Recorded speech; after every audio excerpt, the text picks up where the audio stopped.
Bonjour à tous, j'espère que vous allez bien. Bienvenue dans ce Day Trading Roadmap comme tous les matins. Les plans du jour sur les indices qui sont toujours à la baisse. Hier, on a profité d'une cassure d'OPR sur le Dow Jones. C'était un peu couillu parce qu'il y avait la zone du bad range, mais bon, le flux était baissier, donc on a été systématique et on a fait notre objectif hebdo.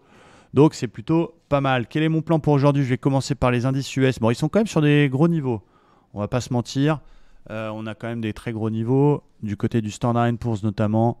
On est sur un, regardez, on est sur un beau support. C'est aussi une zone du plus haut précédent. Donc voilà, je dis pas qu'il faut acheter comme un goré là-dessus, mais ça pourrait freiner un petit peu la conso et pourquoi pas provoquer un petit rebondinet. Donc voilà, on garde ça dans un coin de notre tête.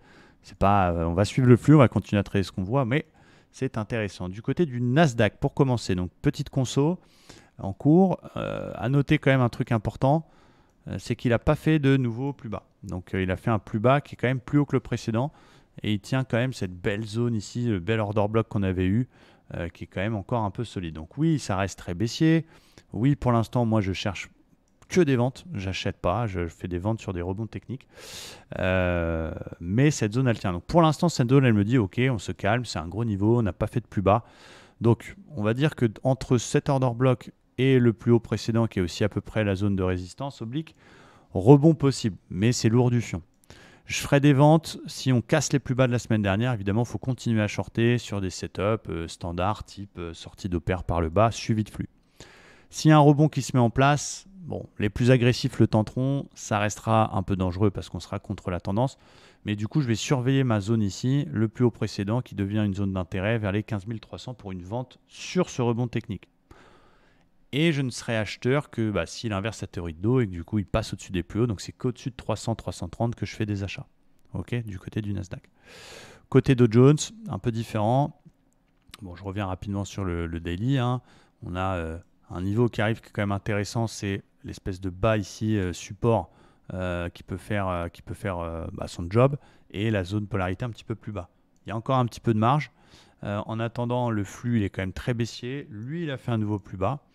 Et regardez, même si on a une divergence 1 heure qui nous dit wow, wow, wow, on se calme, on a cassé le range et du coup, c'est quand même pas joli. Donc, ce que je vais surveiller, c'est la zone du bad range, la zone du haut de range. Si jamais il vient chercher ma zone cet après-midi et que là-dedans j'ai un signal, je peux tenter une vente. S'il réintègre le range, c'est une fausse cassure et du coup, il y a une zone de rebond qui peut se mettre en place jusqu'au haut de range. Donc, on essaiera d'en profiter là-dedans, peut-être un 61 000 de toute la baisse, tout 100% ou quelque chose qui pourra être à travailler dans le sens du flux s'il casse les moyennes mobiles, mais ce sera toujours dangereux. Cette zone d'intérêt, le haut de range, qui sera encore une autre zone à shorter en cas de signal. Donc je vais surveiller 35 150, 35 400 450, voir si entre les deux bornes je peux essayer de trouver l'achat. Pour l'instant c'est très lourd du cul. Il y a la div 1 heure qui nous dit de ne pas vendre tout de suite. Il y a le support bas de canal qui nous dit de plus vendre pour l'instant et d'attendre. Voilà, voir ce qui va se passer. Si ça baisse sans rebond, on verra là-dedans pour un contre-tendance si vraiment il y a un super signal. Du côté du DAX, on a un peu la même chose. C'est-à-dire qu'il a cassé son range. C'est une zone d'intérêt dans laquelle on est actuellement. Très très belle zone.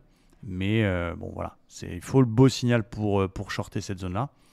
S'il continue à baisser, on est toujours en flux baissier, donc on cherche des ventes, mais c'est un peu cuit, il est 11h43. S'il réintègre le range, on le laisse faire et un short se fera sur les 16 050. Voilà, pour moi, sur le DAX, moins clair. J'aime moins trader le DAX, je préfère les indices américains. Merci à tous, j'espère que c'était clair pour les niveaux. Et puis, je vous souhaite une belle journée. Ciao, ciao.